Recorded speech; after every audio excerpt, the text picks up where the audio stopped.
Hello friends, मैं खुशाल आप सभी का स्वागत करता हूं हमारे यूट्यूब चैनल पर। आज की हमारी डिक्टेशन है प्रोग्रेसिव मैगज़ीन फरवरी 2023, exercise number 11 to 12। Get ready, start. I deem it a privilege to be invited to address this joint session of the US Congress. I thank you for the invitation. I bring you the greetings and good wishes of the people of India. India and the United States have much in common that is very important to both countries. You are the world's oldest democracy, we are its largest. Our shared commitment to democratic values and processes has been a bond that has helped us transcend differences.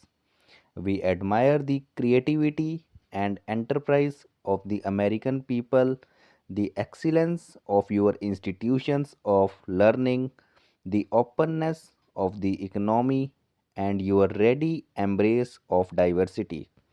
These have attracted the brightest young minds from India, creating a bridge of understanding that transcends both distance and difference between us. In addition to the values we share as democracies, there is also a convergence in our perceptions of a rapidly transforming global environment, bringing us much closer together than at any time in the past. Globalization has made the world so interdependent that none of us can ignore what happens elsewhere. Peace and prosperity are more indivisible than ever before in human history. As democracies, we must work together to create a world in which democracies can flourish.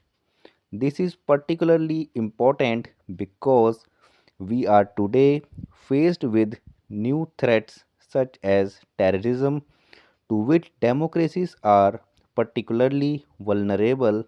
Indian democracy has been fashioned around India's civilizational ethos, which celebrates diversity. Our society today is the result of centuries of assimilation of diverse people and ethnic groups. All the major religions of the world are represented in India. We have a tremendous diversity of languages, customs, and traditions.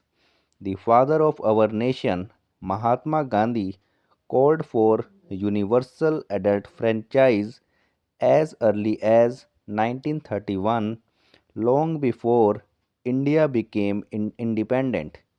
Our political leadership remained true to this commitment, and the constitution we adopted after independence enshrined democracy based on free elections and the associated principles of tolerance, of dissent, freedom for political activity, protection of human rights, and the rule of law. Our first Prime Minister, Jawaharlal Nehru, addressing this very forum in 1949, acknowledged our debt to America on this score.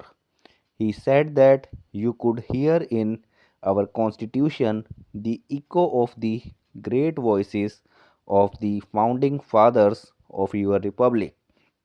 The real test of a democracy, how the Constitution functions on the ground.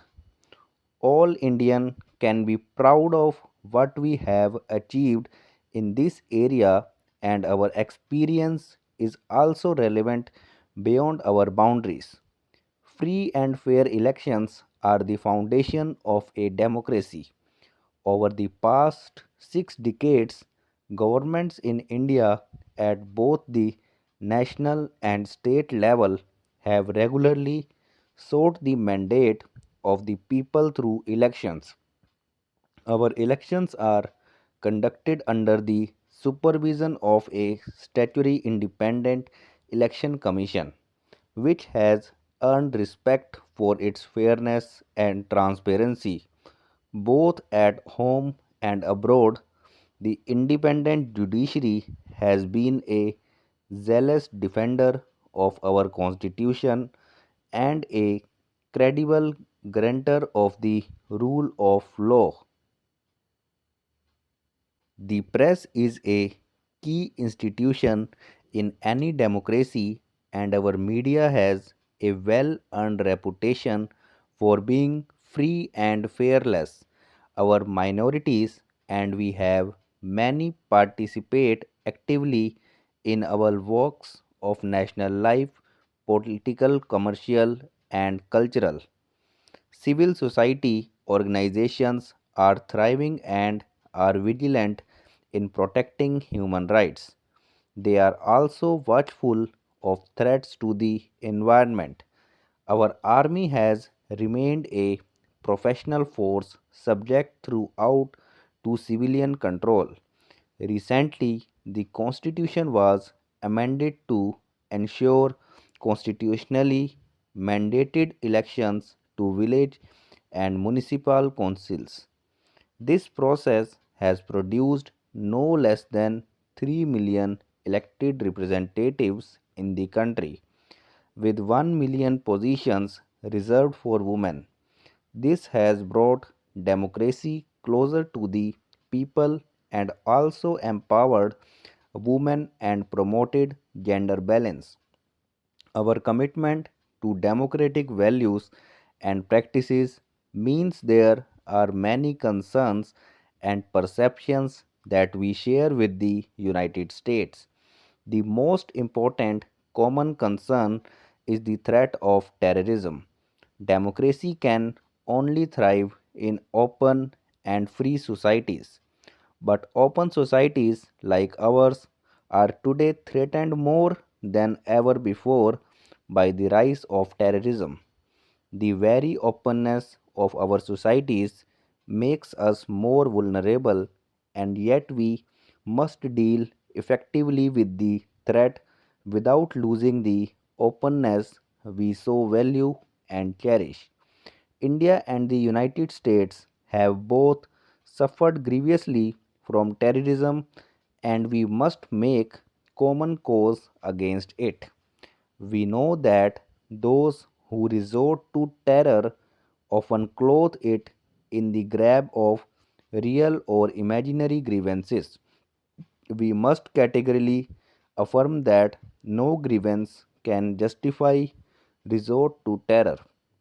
Democracies provide legitimate means for expressing dissent. They provide the right to engage in political activity and must continue to do so. However, for this very reason, they cannot afford to be soft on terror. Terrorism exploits the freedom over open societies provide to destroy our freedoms. The United States and India must work together in all possible forums to counter all forms of terrorism. We cannot be selective in this area. We must fight terrorism wherever it exists in the world. Thanks for watching this video.